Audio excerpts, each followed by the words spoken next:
My name is Carly, and I am 27 years old, an independent artist in Boston trying to make ends meet.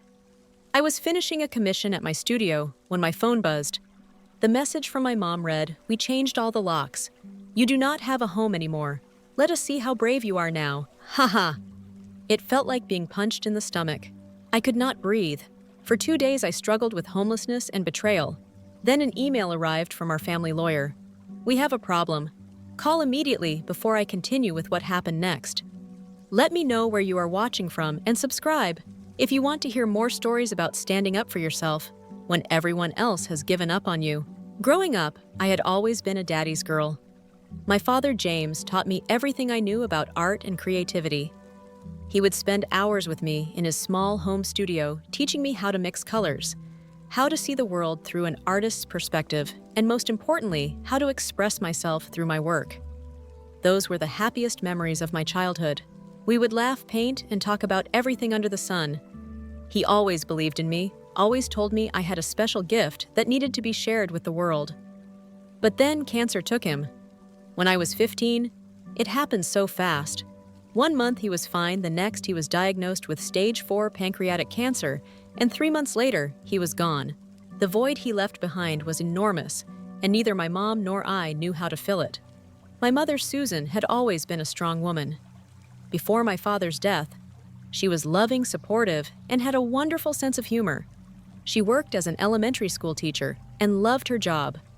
We were a happy middle-class family living in a modest house filled with love and laughter. But losing Dad changed her. She became withdrawn, anxious, and seemed lost without him. 2 years after Dad died, Mom met Robert at a school fundraiser. He was a successful businessman who owned several real estate companies across the state. On the surface, he was charming, well-mannered, and seemed to genuinely care about my mother. For the first time since Dad died, I saw her smile again, and that made me happy for her. They got married rather quickly. Just 6 months after meeting with Robert came a new lifestyle. We moved from our cozy house to a large mansion in the suburbs. Suddenly, we had house staff, fancy cars, and designer clothes. My mother quit her teaching job because Robert insisted she did not need to work anymore. When my half-sister Lily was born, things began to change even more. Lily was 7 years younger than me and became the center of attention. She was Robert's biological child, and it was clear from the beginning that he favored her. My mother perhaps unconsciously began to follow his lead. The beautiful mansion we lived in never felt like home to me. Every corner of it reminded me that this was Robert's house, not ours. The only space that felt somewhat mine was the small room I had converted into an art studio where I kept all the supplies and paintings my father had left me. As I grew older, the differences between Robert's vision for my life and my own became more apparent. He considered art a hobby, at best a waste of time. At worst, he wanted me to study business or law, something practical that would guarantee financial success. My mother, who once encouraged my artistic pursuits, began to echo his sentiments. "Carly, maybe Robert is right," she would say. "Art is a difficult career path. We just want what is best for you." But I knew what was best for me. I knew what made my heart sing, and it was not sitting in an office crunching numbers or drafting legal documents. It was creating, expressing, bringing beauty into the world. Just like my father had taught me. The arguments increased in frequency and intensity. Robert would criticize my choice of friends, my clothes, my late nights painting, and especially my decision to major in fine arts in college. My mother would stand silently beside him, occasionally nodding in agreement, occasionally trying to mediate, but never really standing up for me. "Why can you not be more grateful for everything Robert has given us?" She would ask in private. After particularly heated arguments, he has provided us with a beautiful home, financial security. And he really does care about your future. But I could see what she could not. I could see how Robert had methodically made her dependent on him financially and emotionally. How he had isolated her from her old friends and colleagues. How he controlled every aspect of our lives under the guise of taking care of us. And it frightened me. I missed the mother I used to know, the one who would laugh until tears streamed down her face. The one who would stand up for what she believed in. The one who had encouraged me to follow my dreams, just like Dad had. Sometimes when Robert was away on business trips, I would catch glimpses of her old self. We would cook together, watch old movies, or just talk about Dad. But as soon as Robert returned, she would revert to this new version of herself, the one who seemed to exist only to please him and maintain the perfect image of their family. By the time I graduated college, I knew I needed to get out of that house, not just for my career, but for my sanity. The constant pressure to be someone I was not, the walking on eggshells around Robert, the pain of watching my mother slowly disappear before my eyes. It was all too much, and so despite their objections, I made a decision that would forever change the course of our relationship. A decision that, looking back now, was the first step on a long and painful journey that would eventually lead me to that devastating text message and the surprising events that followed. After graduation, I found a small apartment near the art district in Boston. It was tiny, barely 500 feet too, with peeling wallpaper and a temperamental heating system, but it was mine. For the first time in years, I could breathe freely, without Robert's disapproving glances or my mother's disappointed sighs. The rent was steep for what it was, but the location was perfect. I was within walking distance of several galleries and studios, and most importantly, I was close to Hartman's art studio, where I had managed to secure an entry-level position. The pay was minimal, barely enough to cover rent and groceries, but I was learning from some of the most talented artists in the city. My boss, David, was a renowned sculptor who had taken a chance on me after seeing my portfolio. "You have raw talent, Carly," he had said with the right guidance and a lot of hard work. "You could really make a name for yourself." His belief in me was a balm for my soul. After years of having my passion dismissed as a hobby, my mother's reaction to my move was predictable. First came the guilt trips. "But after everything we have done for you, this is how you repay us. By abandoning your family, then the comparisons. Your cousin Sarah just got accepted to law school, and here you are throwing your life away on finger paintings." And finally, the cold acceptance tinged with disappointment. "Fine. Do what you want, but do not come crying to us when you cannot pay your bills." Robert was less subtle. "This is a mistake you will regret," he said coldly. "The real world is not kind to dreamers, Carly, and when you fail, do not expect us to bail you out." Their words hurt, but I was determined to prove them wrong. I worked tirelessly, often putting in 14-hour days between my job at the studio and my own artwork. Slowly but surely, my pieces began to sell in local shops and small galleries. Not for much, but enough to give me hope that I was on the right path. About 6 months after I moved out, I remembered something important. Before my father died, he had set up a trust fund for me with his life insurance money and some savings. It was not a fortune, but it was meant to help me through college and perhaps provide a down payment for a house someday. I had been so young when he passed that I had nearly forgotten about it. The trust would have matured when I turned 25, which was 2 years ago. I called my mother to ask about it. Her response was evasive. "Oh, that old thing. But I think Robert reinvested it for you. It is all very complicated. We can discuss it at Thanksgiving." Thanksgiving came, and I returned to the mansion, hoping for some clarity about my inheritance. The dinner was tense with Robert dominating the conversation, talking about his latest business ventures and Lily's achievements in elementary school.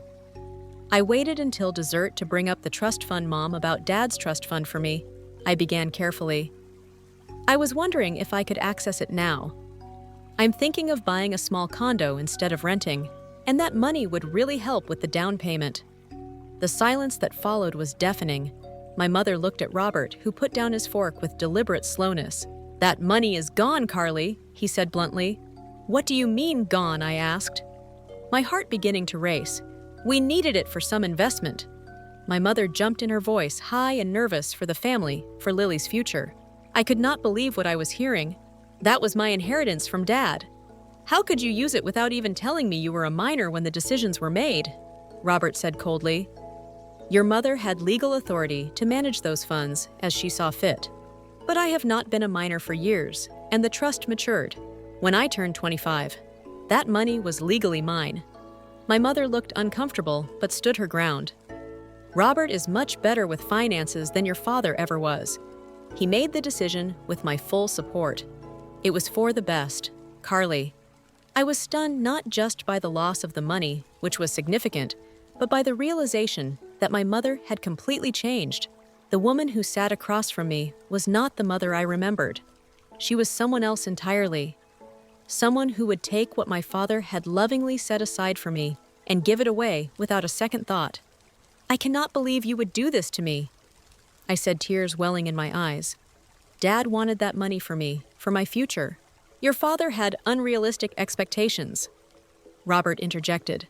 "He encouraged your artistic delusions. We are just trying to be practical."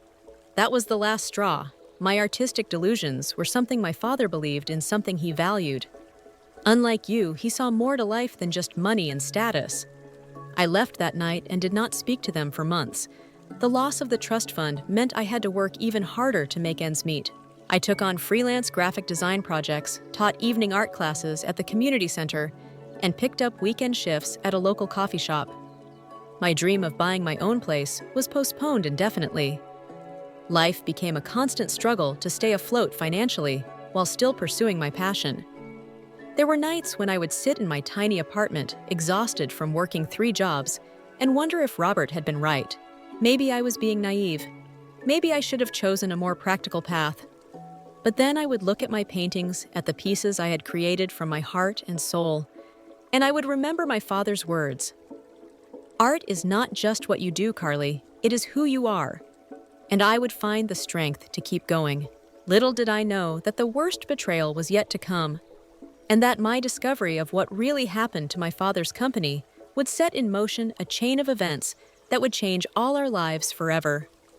The revelation came unexpectedly on an ordinary Tuesday afternoon in spring. I was at a small cafe near my studio, sketching ideas for a new series of paintings, when someone called my name. Looking up, I saw an older gentleman with salt and pepper hair and kind eyes that somehow seemed familiar. "Carly. Carly Winston. Good Lord, you look just like your father." The man introduced himself as Walter Grayson, a former colleague and close friend of my father's, Crassus. They had worked together at my dad's graphic design company for over a decade before my father's illness. "I have been meaning to reach out to you for years," Walter said, sliding into the chair across from me. "But after James passed, your mother made it clear the family needed space. And then when she married that man, his voice trailed off, and something in his expression made my heart skip a beat." "What about Robert?" I asked. Walter hesitated. "I do not know how to say this, but there is something you should know about your stepfather and your father's company." Over the next hour, Walter told me a story that made my blood run cold. My father's company, Winston Designs, had been moderately successful with a loyal client base and solid reputation in the industry. When Dad got sick, Robert, who at that time was just an acquaintance of the family with a background in business, had offered to help manage the company during my father's treatment. "Your father was so grateful," Walter explained. "He was worried about providing for you and your mother if the worst happened." Robert seemed like a godsend, but according to Walter, Robert's help came with hidden motives as my father's condition worsened. Robert had maneuvered himself into a position of greater control within the company. He had convinced my father to sign over increase in shares of the business to him, supposedly to streamline decision-making during the crisis. "By the time your father passed, Robert owned 51% of Winston Designs," Walter said, his voice heavy with regret. "Within 6 months, he had merged it with one of his other companies, has laid off most of the original staff, including me, and essentially stripped it for parts. The Winston name and legacy disappeared." I sat there stunned. "Does my mother know about this?" Walter shook his head. "I tried to talk to her after the funeral, but she was so grief-stricken, and Robert was always there, always intervening. Eventually, he made it clear that my presence was not welcome. That conversation with Walter sparked something in me. I began to investigate, reaching out to other former employees of my father's company, digging through old documents I had kept after his death, searching online for records of the business transactions. What I discovered was even worse than Walter had suggested. Robert had not just taken advantage of my dying father's vulnerability, he had actively manipulated him. There were emails showing how Robert had presented my father with misleading financial reports, making the company seem in worse shape than it actually was, to justify his increasing control. There were testimonies from former employees about how Robert had isolated my father from his business partners during his final months. And most damning of all, I found a draft of my father's original will, which indicated that the company was to be held in trust for me until I turned 25, with my mother receiving the profits in the meantime. Somehow, that version of the will had never been formally executed. Instead, a newer version signed just weeks before my father's death, when he was heavily medicated, had left everything in my mother's control with no specific provisions for the company. Armed with this evidence, I made what was perhaps the biggest mistake of my life.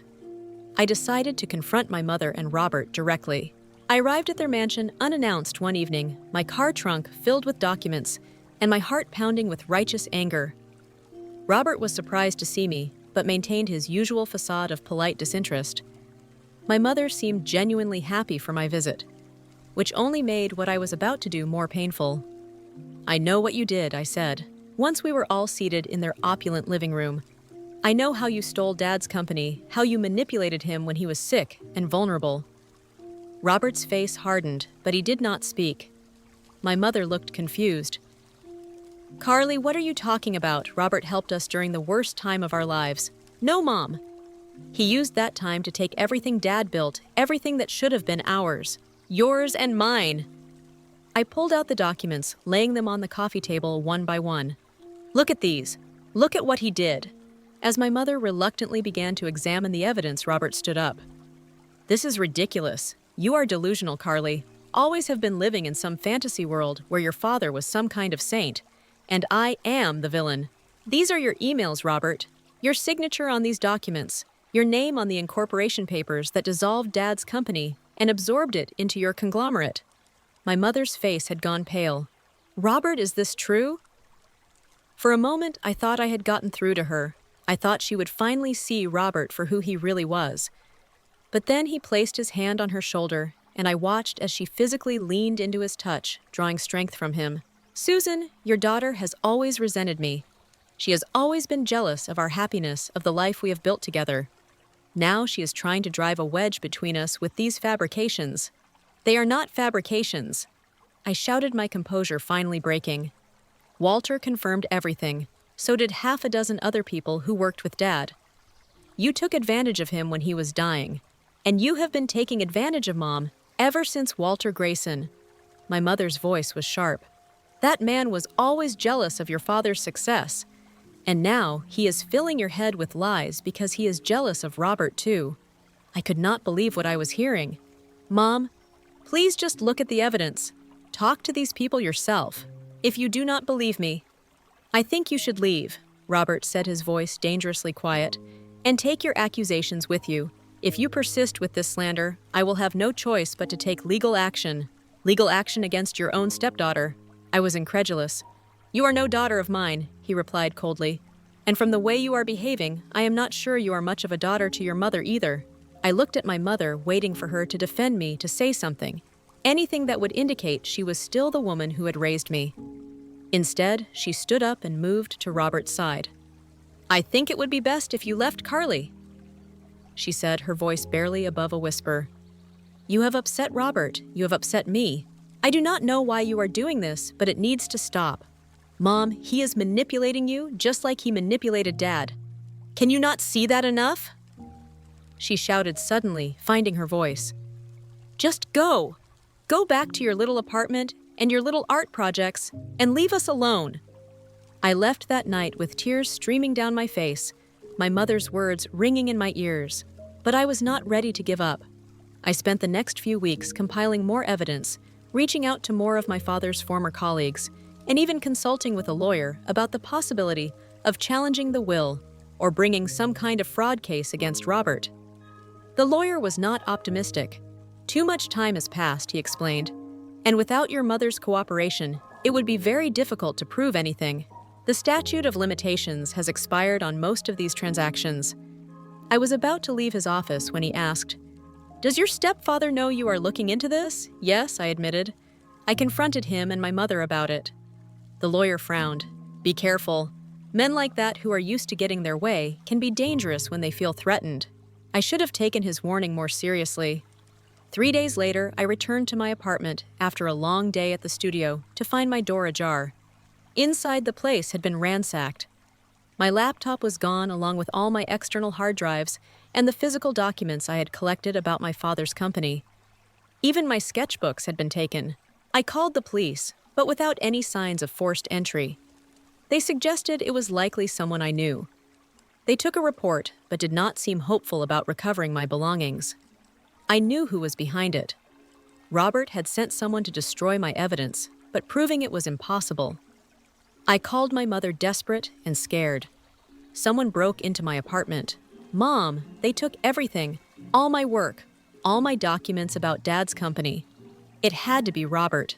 Her response chilled me to the bone. "Perhaps this is a sign. Carly, a sign that you need to stop this crusade and move on with your life. Robert and I are happily married. Lily is thriving. Why can you not just let us be happy?" "Because he stole from us. Mom. From you, from me, from Dad's legacy. Do not call again unless you are ready to apologize," she said, and hung up.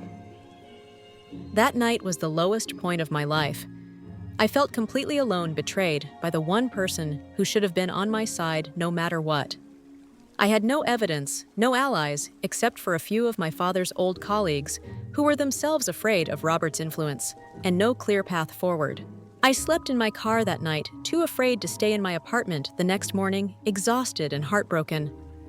I went to the studio, the only place I still felt safe. David took one look at me and led me to his office. "What happened?" he asked, and suddenly I was telling him everything, the words pouring out between sobs. When I finished, he sat in silence for a moment. Then he said, "You can stay with me and my wife until you find a new place. And I know someone who might be able to help you with the legal side of things. A friend from college who specializes in corporate fraud." For the first time in days, I felt a glimmer of hope. I did not know then that things would get much worse before they got better, or that the text message that would arrive on my phone just weeks later would mark both the deepest betrayal and the beginning of an unexpected resolution. I had been staying with David and his wife Olivia for nearly 3 weeks when the text message came. I was sitting in their guest room trying to recreate some of the sketches I had lost in the break-in when my phone buzzed with a notification. It was from my mother.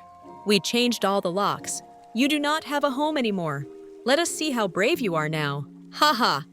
I stared at the screen, unable to comprehend that my own mother would send something so cruel. The ha ha at the end was what hurt the most, as if my homelessness and distress were amusing to her. I tried calling her immediately, but the call went straight to voicemail. I tried Robert's number too, with the same result. Even the house line rang endlessly with no answer. That text confirmed what I had feared since our confrontation. My mother had chosen Robert over me, her own daughter. She had fully embraced his version of reality, where I was the troublemaker, the ungrateful child who needed to be punished. I showed the message to Olivia, who had become a supportive friend despite having known me for such a short time. She was outraged. "This is emotional abuse, Carly. No mother should ever speak to her child this way, no matter what disagreements you have." "I think Robert wrote it," I said quietly. "It does not sound like my mom, but the fact that it came from her phone that she allowed it." "Either way, it is unacceptable," Olivia said firmly. "And you know you can stay here as long as you need to. You are not homeless." I was grateful for their generosity, but I felt like a burden. David and Olivia had a small apartment themselves, and while they never complained, I knew my presence was disrupting their routine. I needed to find my own place. But with my savings depleted and my work materials stolen, I was struggling to get back on my feet. The next 2 days were a blur of emotions. I cycled through grief, anger, and determination. I tried to focus on my work at the studio, but concentration was impossible.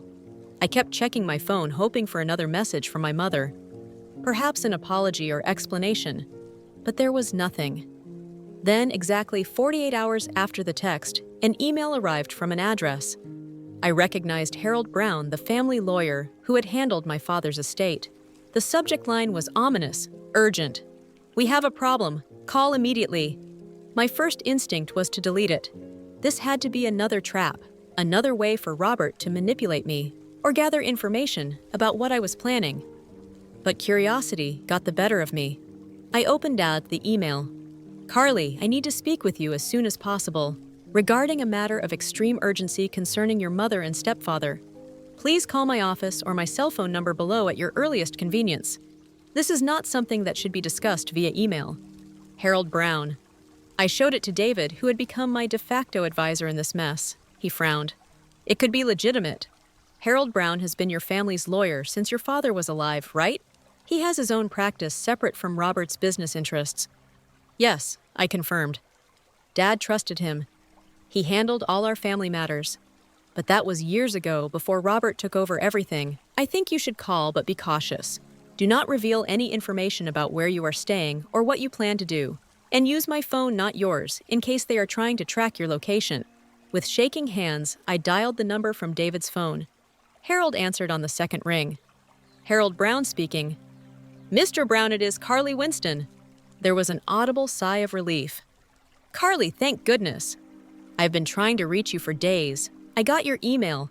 What is this about? I cannot discuss all the details over the phone, but I need you to come to my office as soon as possible. It concerns Robert. He has been arrested. The world seemed to tilt on its axis. Arrested for what? Financial fraud, money laundering, several other charges. The FBI has been investigating him for months. They raided your mother's house yesterday and seized computers, documents, everything. Your mother is not under arrest, but she is being questioned as a potential accomplice or witness. It is a mess, Carly. I could hardly process what I was hearing. But what does this have to do with me? Why are you calling me? There was a pause. 2 reasons. First, some of the evidence that triggered the investigation apparently came from documents similar to what you were collecting about your father's company. The FBI won't confirm, but I suspect someone you spoke to went to the authorities. My mind immediately went to Walter. He had been the most outspoken about Robert's tactics. And second, Harold continued, your mother asked me to contact you. Despite everything, she needs you now, Carly. She is scared, confused, and from what I can gather, beginning to realize the extent of Robert's deceptions. She sent me a text 2 days ago telling me I do not have a home anymore. I said, my voice hard.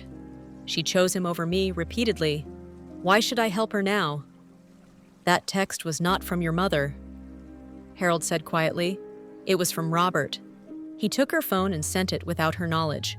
She only found out about it during the questioning yesterday when the FBI showed her the message. History. She was devastated. Carly, whatever you may think of her choices, I do not believe she would ever intentionally hurt you that way. I sat down heavily, trying to absorb this new information. So Robert sent that text. Why? What was the point? From what I understand, Robert knew the investigation was closing in. He was becoming increasingly paranoid, and he saw you as a threat. The text was meant to cut you off completely from your mother, to isolate both of you from each other, so neither of you would compare notes, so to speak. It made a sick kind of sense. Robert had always operated by isolating people, manipulating them when they were vulnerable and alone. He had done it to my father, to my mother, and he had tried to do it to me. There is more, Harold said. The FBI has evidence that Robert has been systematically draining your mother's accounts, moving assets into offshore holdings. The house is mortgaged to the hilt. There are liens against most of their properties, and your mother's name is on many of the questionable documents, though she claims she did not understand what she was signing, so she could go to jail too. The thought was horrifying despite everything. It is a possibility, though. I am doing everything I can to establish that she was another victim of Robert's manipulations. The fact that he used her phone to send threatening messages to you actually helps establish a pattern of control. I took a deep breath. When can I see her? She is staying with your aunt in Cambridge for now. The house is still being processed as a crime scene. I can arrange a meeting at my office tomorrow if you are willing. I agreed to the meeting, though my emotions were in turmoil. After I hung up, I told David and Olivia everything. They were as shocked as I was. So your investigations actually helped bring him down, David said, shaking his head in disbelief. Even though your evidence was stolen, Walter must have gone to the FBI with what he knew. I said, and maybe others did too. I just cannot believe it has all come to this. That night I barely slept. I kept thinking about my mother, wondering if she was truly a victim, or if she had been more complicit than she was admitting. I thought about the text message that had felt like the final betrayal, now revealed to be Robert's work, not hers. And I thought about what would happen next, whether there was any way to rebuild the relationship that had been so damaged over the years. Morning came, and with it, a decision. I would meet with my mother and Harold Brown. I would hear them out, but I would proceed with caution, protecting my heart, until I knew for certain where she stood and what role she had played in everything that had happened. Little did I know that this meeting would be just the beginning of a journey that would force all of us to confront painful truths, make difficult choices, and ultimately find a way forward from the ashes of what once was our family. The law office of Harold Brown and Associates was located in a stately brick building in downtown Boston. As I climbed the steps that morning, I felt like I was walking to my own trial, about to face judgment for crimes I had not committed. David had offered to come with me, but this was something I needed to do alone. Harold met me in the lobby, his expression somber but kind. "She is waiting in my office," he said. "I should warn you, Carly, she is not in good shape." He was right. When I entered the office, I barely recognized the woman sitting in the leather chair by the window. My mother had always been meticulous about her appearance, Robert having reinforced this tendency with his constant emphasis on appropriate presentation. But the person before me looked like she had aged a decade in a few weeks. Her hair was unwashed, her clothes rumpled, and her eyes hollow with dark circles beneath them. "Carly," she whispered when she saw me. She stood up unsteadily, as if to embrace me, but seemed to think better of it when she saw my expression. "Thank you for coming," Mr. Brown said. "You wanted to see me," I replied, keeping my voice neutral. We sat across from each other, while Harold took his place behind his desk. "I will give you both some privacy if you prefer," he offered, but my mother shook her head. "No, please stay, Harold. I need a witness, and I might need your help explaining some of the legal aspects." She turned to me, her hands twisting nervously in her lap. "Carly, I do not even know where to begin. There is so much I need to tell you, so much I need to apologize for. The text message would be a good start," I said, unable to keep the edge from my voice. Tears welled in her eyes. "I swear to you I never sent that. I did not even know about it until the FBI showed me. Robert took my phone that day. He said he needed to make an important call because his battery was dead. I never imagined he would do something so cruel. I wanted to believe her, but years of disappointment had made me wary. And what about everything else, the trust fund money that disappeared? Dad's company, the break-in at my apartment. Were you oblivious to all of that too?" She flinched as if I had slapped her. I knew about the trust fund, she admitted quietly. Robert convinced me it was necessary for family investments for Lily's future. I was wrong to agree. "And I am so sorry, Carly. As for your father's company, I knew Robert had taken over management, but I never understood the extent of what he had done. Your father trusted him, and I trusted your father's judgment." "Dad was dying," I said bluntly.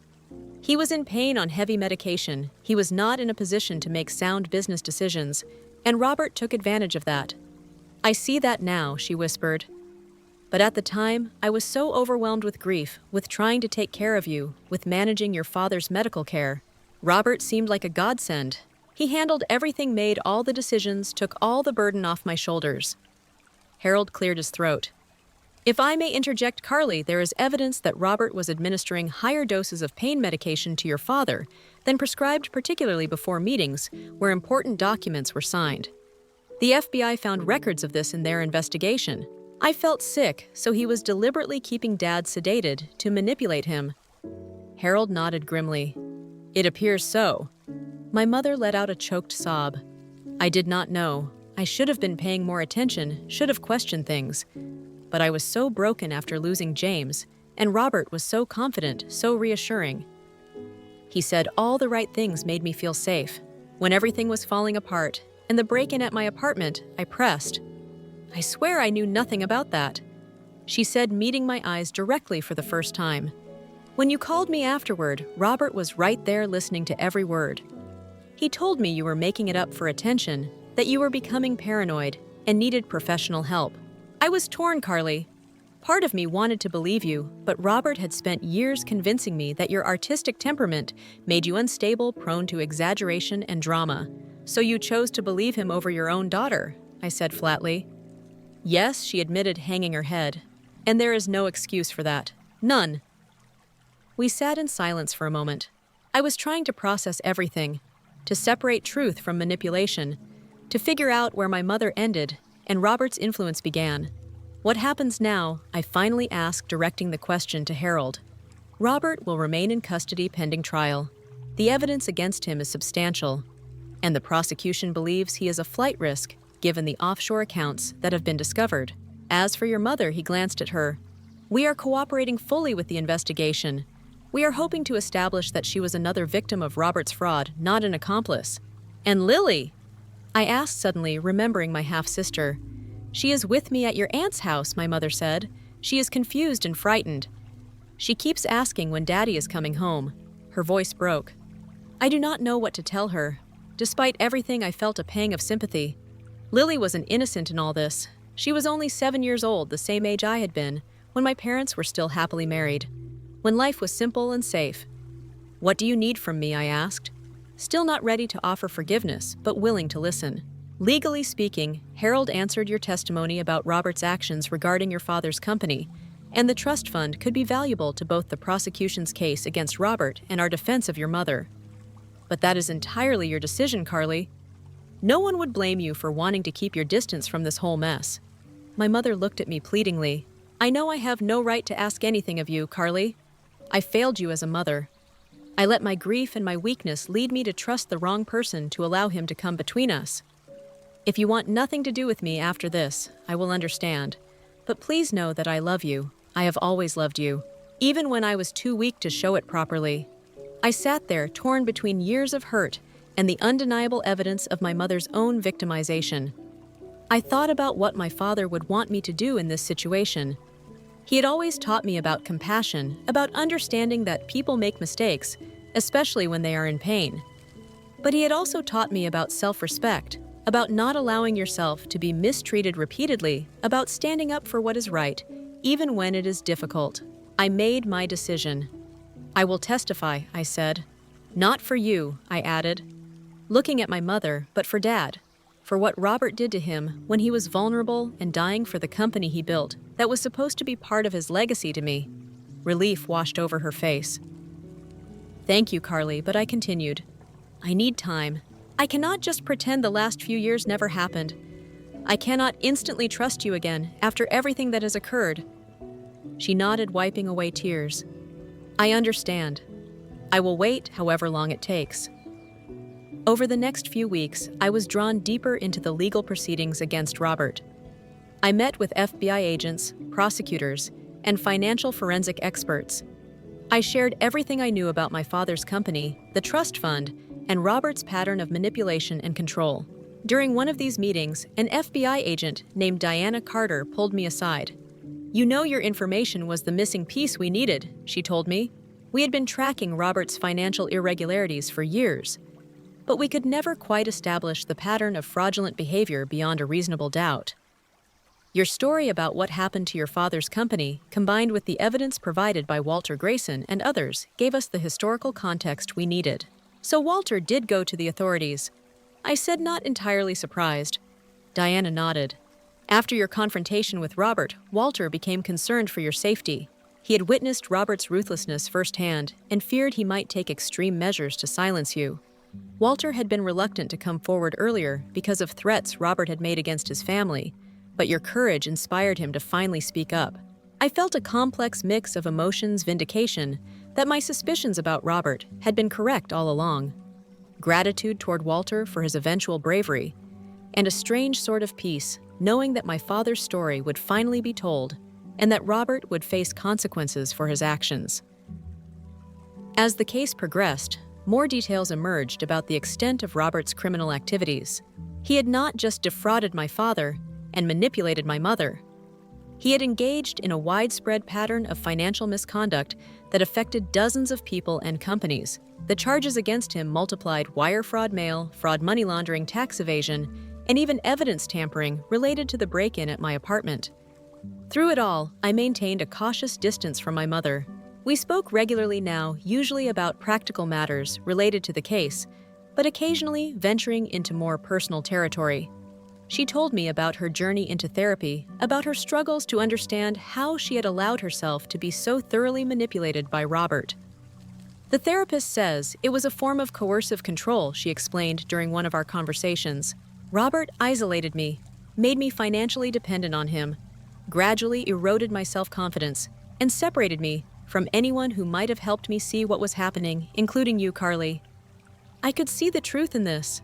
I remembered how over the years, my mother's circle of friends had dwindled until it consisted solely of Robert's business associates and their wives.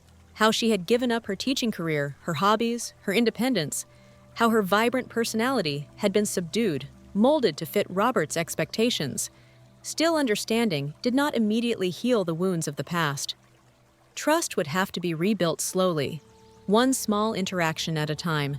The pivotal moment came at the preliminary hearing.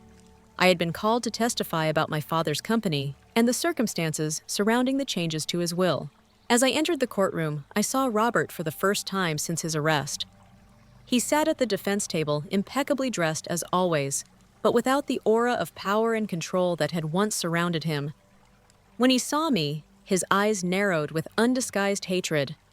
I felt a momentary wave of fear, remembering all the times I had been intimidated by that same look. But then I straightened my spine and met his gaze directly. I was not a child anymore. Not the grieving teenager who could be manipulated, not the young adult who could be bullied into silence. I was my father's daughter, and I would speak the truth. My testimony lasted nearly 2 hours. I spoke clearly and factually about what I had discovered about the evidence Walter and others had provided about the pattern of deception that had characterized Robert's takeover of my father's company. Throughout it all, Robert stared at me with cold fury, occasionally whispering urgently to his attorney. When I finished and was leaving the witness stand, I passed close to where my mother sat. Without planning to, I reached out and squeezed her hand briefly. It was a small gesture, not forgiveness. Exactly, but an acknowledgement, a beginning. Outside the courtroom, Harold approached me. "You did well in there, Carly." "Very well indeed. The judge seemed convinced by your testimony, and the prosecution is optimistic about their chances when this goes to trial." "What about my mother?" I asked. "Will she face charges?" "It is looking less likely," he replied. "The prosecution seems to be accepting our argument that she was another victim, especially with the evidence of how Robert controlled her communications and finances. The fact that he impersonated her in messages to you has been particularly persuasive." As we were talking, my mother emerged from the courtroom. She looked exhausted, but somehow lighter, as if a great weight had been lifted from her shoulders. "Carly," she said hesitantly, would you like to come see Lily sometime? She asks about you. She misses her big sister." I had been so focused on the betrayal by my mother and Robert that I had almost forgotten about the innocent child caught in the middle of all this. Lily had done nothing wrong. She was just a little girl who must be confused and frightened by the sudden upheaval in her life. Yes, I said I would like that. It was another small step on what would be a long journey toward healing and rebuilding. But for the first time in years, I felt like we were moving in the right direction. The first time I visited my aunt's house to see my mother and Lily was awkward to say the least. My Aunt Margaret, my mother's older sister, had always been kind to me, but we had never been particularly close. Robert had made sure of that, gradually cutting off my mother from her family, just as he had from her friends. Margaret greeted me with a warm hug. "It is good to see you, Carly. It has been far too long." Her small suburban home was modest but comfortable. Nothing like the ostentatious mansion Robert had insisted upon. It felt more like the homes I remembered from my childhood before Robert entered our lives. Lily was initially shy, hiding behind my mother's legs when I arrived. At 7 years old, she had limited memories of me, as I had not been a regular presence in her life after moving out. But children have a remarkable capacity for adaptation and connection. Within an hour, she was showing me her drawings and telling me about her favorite books. My mother watched our interaction with a mixture of joy and sadness in her eyes. I could see how much it meant to her to have her daughters together, and perhaps also how much it pained her to realize what she had missed all these years. When Lily went to help Aunt Margaret with dinner, my mother and I had our first real moment alone since everything had happened. "She has your father's creativity," my mother said softly, looking at the drawings Lily had shown me. "I see it in the way she thinks, the way she approaches problems. Robert never understood that about her. He was already planning her future in business or law, just like he tried to do with you." "She is lucky," I said. She is young enough that she might not remember much of this when she is older. My mother nodded. The therapist says children are resilient, but she has nightmares sometimes. She does not understand why her father is gone, why we had to leave our house, why everything has changed. What have you told her about Robert the truth? But in a way, she can understand that her father did some bad things with money, that he broke the rules and now has to face the consequences. That it does not mean he did not love her, but that grown-ups sometimes make terrible mistakes. It struck me that my mother was finally being honest, not just with Lily, but with herself. The woman sitting across from me was not the same person who had stood by Robert's side while he disrespected my dreams and stole my inheritance. This was someone more like the mother I remembered from childhood, clear-eyed and forthright. Over the following weeks, our relationship began to slowly rebuild. It was not easy. There were difficult conversations, painful memories, moments when old hurts resurfaced, but there was also a genuine effort on both sides to understand and to heal. One evening, about 2 months after Robert's arrest, my mother asked if she could visit my new apartment. I had finally found a place of my own. A small but bright one-bedroom, not far from the studio. It was nothing special, but it was affordable. And most importantly, it was mine. When she arrived, she looked around with genuine interest, admiring the artwork on the walls. Some of it mine, some from artist friends. "You have created a beautiful home, Carly," she said. "It reminds me of the little house your father and I had when we first got married. We did not have much, but we were so happy." She sat down at my small kitchen table, her hands wrapped around a mug of tea. "I have been thinking a lot about those days," she continued, "about who I was before. Before everything changed. Before I lost myself. What was it about Robert?" I asked the question that had been haunting me for years. "What made you change so completely for him?" She was quiet for a long time, considering it was not one thing. It was 1,000 tiny things so small that I did not notice them happening. After your father died, I was so lost, so scared. I had never been alone before. I went straight from my parents' house to college, then married your father right after graduation. I did not know how to be an independent person. She took a sip of her tea. Robert offered security when I felt most vulnerable. He made all the decisions, handled all the problems. It was a relief at first. Then gradually, it became the norm. I stopped thinking for myself because it was easier to let him think for me. Each time I gave up a little bit of myself, it made it easier to give up more the next time. But he was cruel. I said to me, and I suspect to you as well. Behind closed doors, the cruelty came later, she admitted, after I was already isolated, already dependent. And by then, it seemed normal. Somehow. He would be harsh, then apologetic, cold, then loving. I never knew which Robert I would get. So I was always trying to please him to avoid triggering his displeasure. That is textbook emotional abuse, Mom. I know that now.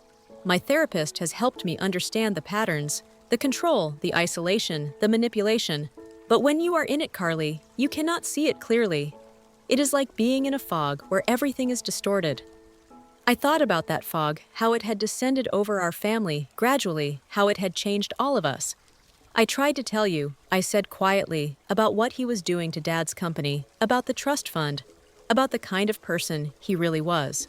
"I know you did," she said, her eyes filling with tears. "And I failed you. I chose him over you over and over again. I cannot take that back, Carly. I can only tell you how deeply sorry I am and hope that someday you might forgive me." It was the most direct apology she had given me, and I could see the genuine remorse in her eyes. "I am working on it," I said honestly. "Forgiveness is a process, not an event, but I am trying." She reached across the table and tentatively took my hand. "That is more than I deserve. Thank you." As the months passed and Robert's trial approached, our family continued its slow journey toward healing. Lily began to spend weekends with me occasionally, which gave my mother some much-needed time for herself and allowed me to build a relationship with my half-sister. I discovered that she had indeed inherited the artistic streak that ran through our family, and I took joy in nurturing that talent in her. My mother found a part-time job as a teacher's aide, her first step toward reclaiming her independence. The financial situation was complicated. Most of the assets were frozen pending the outcome of Robert's trial. and there were creditors and potential lawsuits to deal with. But with Harold's help, she was navigating these challenges one day at a time. The most significant moment in our reconciliation came unexpectedly on the anniversary of my father's death. In previous years, I had always visited his grave alone, Robert having deemed such remembrances morbid and discouraged my mother from participating this year. I was surprised when my mother called and asked if she could join me. We met at the cemetery on a crisp autumn day, the kind my father had loved. We stood together before his headstone, each lost in our own memories. "He would be so proud of you, Carly," my mother said softly. "Not just for your art, though. He always believed in your talent, but for your strength, your integrity, for standing up for the truth even when it was difficult. He would be proud of you too," I replied, "for finding your way back to yourself." She looked at me surprised. "You really think so? I know so. Dad always said people can change if they have the courage to face themselves honestly. You have done that, Mom. It took time, and it took some hard circumstances to make it happen. But you have done it." She wiped away tears. "I wish she could see us now. See Lily. See the person you have become." "He does," I said, surprising myself with the certainty I felt. Not in a religious way necessarily, but in the way that the people we love continue to live through us, through the values they instilled in us. We stood there a while longer, and for the first time in years, I felt my father's presence not as a source of grief, but as a source of strength. And I felt something else too, something I had thought was lost forever. A connection with my mother. A fragile bridge being rebuilt between us. Robert's trial finally came, and with it, a reckoning. The evidence against him was overwhelming. In addition to my testimony and Walter's numerous financial experts, detailed the complex web of fraud he had created. Former employees spoke about his intimidation tactics. Even Robert's own business partners, seeing which way the wind was blowing, turned against him, eager to distance themselves from his crimes. My mother was called to testify as well. I sat in the courtroom as she took the stand, looking small but dignified. She spoke clearly about how Robert had isolated her, controlled her, used her name and signature on documents she did not understand. She admitted her own failings, her willful blindness at times, but also detailed the subtle coercion that had characterized their relationship. Robert watched her with cold hatred, the mask of charm completely gone now. When his own time came to testify, he tried to portray himself as a misunderstood businessman, the victim of jealous competitors and a vindictive stepdaughter. But his arrogance betrayed him. Under cross-examination, he became defensive, then angry, revealing the true nature that had always lurked beneath the polished exterior. The verdict came as no surprise: guilty on all counts, the judge citing the calculated nature of his crimes and his lack of remorse sentenced him to 15 years in federal prison. As he was led away, Robert looked directly at me, his eyes promising retribution. But for the first time, that look held no power over me. Outside the courthouse, reporters clamored for statements. My mother and I slipped away quietly, leaving Harold to deal with the press. We walked together to a small park nearby and sat on a bench, processing the events of the day. "It is really over," she said, sounding both relieved and somewhat lost. "What happens now?" "One day at a time," I replied. "That is all any of us can do." She nodded, then said hesitantly, "Carly, I have been thinking the house is going to be sold to pay off creditors. Aunt Margaret has been wonderful, but Lily and I need our own place eventually. I was thinking of looking for something small, maybe in Cambridge near your apartment. If that would be okay with you?" It was a question loaded with meaning. She was asking for more than geographical proximity. She was asking if I wanted her in my life on a regular basis, if our reconciliation was real and lasting. "I think that would be good," I said. For all of us, the smile that lit up her face was reminiscent of the mother I remembered from childhood, before grief and manipulation had dimmed her light. It was not a complete return to who she had been. We had all been changed too much for that. But it was a new beginning, a chance to build something different, but perhaps equally valuable. As we sat there, I reflected on the strange, painful journey that had brought us to this point. A journey that had begun with a cruel text message.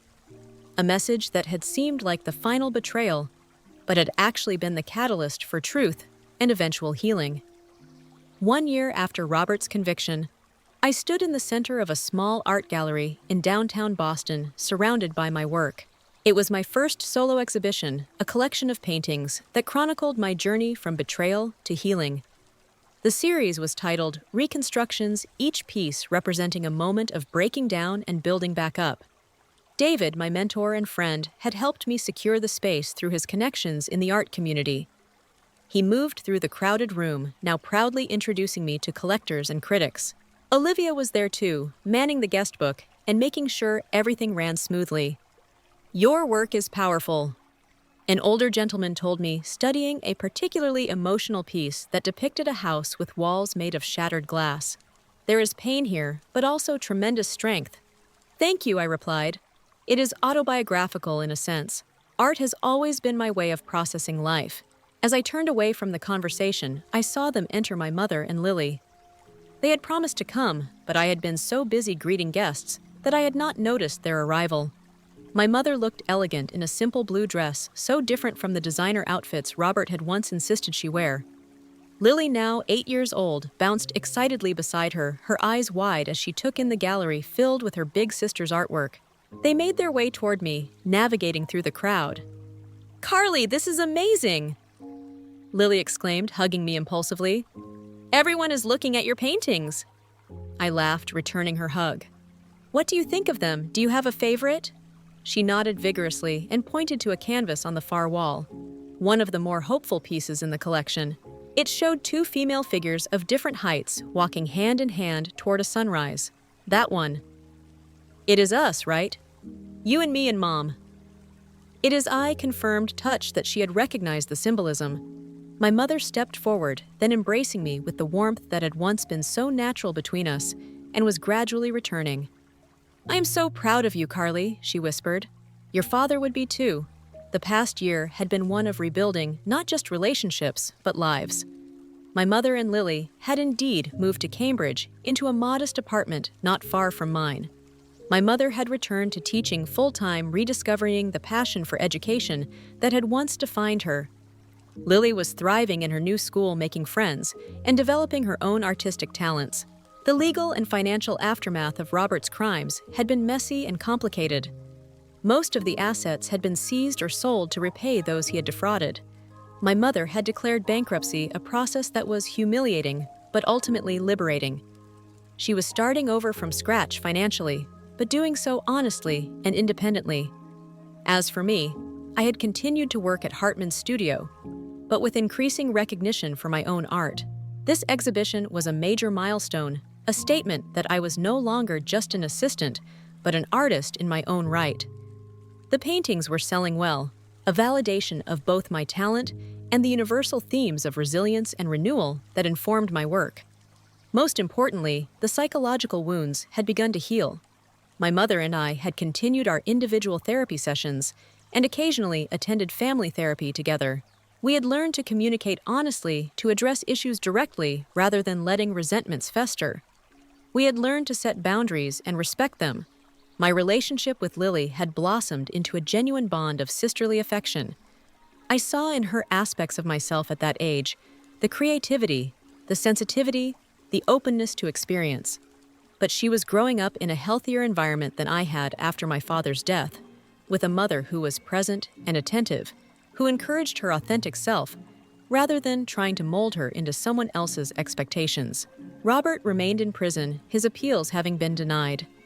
He had attempted to contact my mother several times in the beginning, alternating between manipulation threats and false remorse. With the support of her therapist and lawyer, she had maintained firm boundaries, eventually obtaining a no-contact order. He was no longer a presence in our lives, though the damage he had done would always be part of our history. The exhibition concluded with a small reception for close friends and family as the last of the general public departed. I found myself in a quiet corner with my mother. "I have something for you," she said, reaching into her purse. I found it when we were moving out of the house. She handed me a small, worn leather notebook. I recognized it immediately as my father's sketchbook, the one he had carried everywhere in the last years of his life. "I thought Robert had gotten rid of all Dad's things," I said, running my fingers over the soft leather. He tried to, my mother admitted. But I managed to hide a few special items. This was one of them. I should have given it to you years ago. But Robert would not have allowed it. I finished for her. She nodded sadly. I'm sorry, Carly, for that, and for so many other things. I know Mom and I forgive you. The words came easily now, no longer forced or hesitant. The forgiveness had been a process built day by day through actions more than words, through consistent effort and genuine change. I opened the sketchbook, flipping through pages filled with my father's distinctive style landscapes, architectural details, quick portraits of people he had encountered. And then, near the end, a series of sketches of me as a teenager, sitting at my own drawing table, absorbed in my work beside one of the sketches he had written Kaylee at 15. Already more talented than her old man. The world will know her name someday. Tears blurred my vision. He never stopped believing in me. Neither did I, my mother said softly. Not really. Even at my worst, in the deepest fog of Robert's manipulation, there was always a part of me that knew who you truly were. I just lost access to that part of myself for a while. Later that evening, after the reception had ended and the gallery had emptied, I remained behind to take one last look at my exhibition before the pieces would be taken down the next day. Many of the paintings had sold, but a few would return home with me, permanent reminders of this chapter in my life. I thought about the strange, painful journey that had brought me to this moment, about the text message that had seemed like the ultimate betrayal, but had actually been the catalyst for truth, about the lawyer's urgent email that had started the process of unraveling Robert's web of deception, about the courage it had taken for my mother to face her own complicity and begin the hard work of reclaiming herself. I thought about the nature of home, how it is not necessarily a physical place, but a state of being. For years, I had mourned the loss of my childhood home, not just the house itself, but the sense of safety and belonging it had represented. Now I understood that home was something we could rebuild, something we carried within us and created through our connections with others. My phone buzzed with a text message. It was from my mother. Lily is asleep. I am so proud of you. Kaylee, today was a testament to your talent and your resilience. Love you. I smiled as I typed my reply. Love you too, Mom. See you tomorrow for lunch. Such a simple exchange, the kind that happens between mothers and daughters every day. Yet for us, it represented something profound. A reclaiming of what had been lost. A rebuilding of trust that had once seemed irreparably broken. The journey was not over, of course. There would be difficult days ahead. Moments when old hurts resurfaced, challenges to face. But we would face them together now with honesty and courage, with a commitment to truth that would not be compromised. And that perhaps was the most important lesson of all. That even after the most devastating betrayals, healing is possible, not through magical transformations or easy forgiveness, but through the hard daily work of facing truth. Setting boundaries and choosing courage over comfort. Through recognizing that people can change if they truly want to, but that such change requires acknowledgement of harm done and consistent effort to do better. As I turned off the gallery lights and stepped out into the cool evening air, I felt a sense of peace that had eluded me for years. The message that had once proclaimed I no longer had a home had proven to be one of Robert's many lies. I had a home not in the physical sense of a building with locks that could be changed, but in the connections I had rebuilt, in the truth I had fought for, in the authentic self I had reclaimed. Have you ever experienced a betrayal that seemed unforgivable at the time? How did you find your way through it? I would love to hear your stories in the comments below. And if you found meaning in my journey, please like this video and subscribe to my channel for more stories about resilience and healing. Remember, sometimes the most painful messages can be the beginning of our greatest transformations. Thank you for listening, and may you find strength in your own reconstructions.